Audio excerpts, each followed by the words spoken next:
ಕರ್ತನು ನಮ್ಮನ್ನು ಜ್ಞಾಪಕ ಮಾಡಿಕೊಂಡಿದ್ದಾನೆ. ಆತನು ನಮ್ಮನ್ನು ಆಶೀರ್ವದಿಸುವನು. ಕೀರ್ತನೆ 115 ವಾಕ್ಯ 12.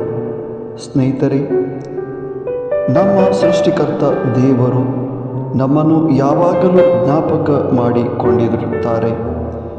ನಾವು ಆತನನ್ನು ಸ್ಮರಿಸಿ ಧ್ಯಾನಿಸುವಾಗ ಅವರು ನಮ್ಮನ್ನು ಆಶೀರ್ವದಿಸುವರಾಗಿದ್ದಾರೆ. ಆತನನ್ನು ಧ್ಯಾನಿಸೋಣ, ಪ್ರಾರ್ಥಿಸೋಣ, ಆಶೀರ್ವಾದ ಹೊಂದೋಣ. ಆಮೆನ್.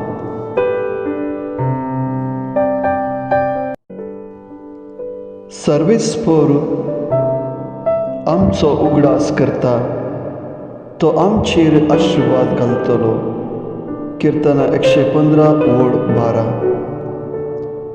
सर्वेस्पोर देव निरंतरिताच्या भुरग्यांचो उगडास करता. आमी ताचो उगडास करया, ध्यान करया आनी ताचे कडेन मागया आनी ताची आशीर्वादां आमी जोडून घेवया. आमेन.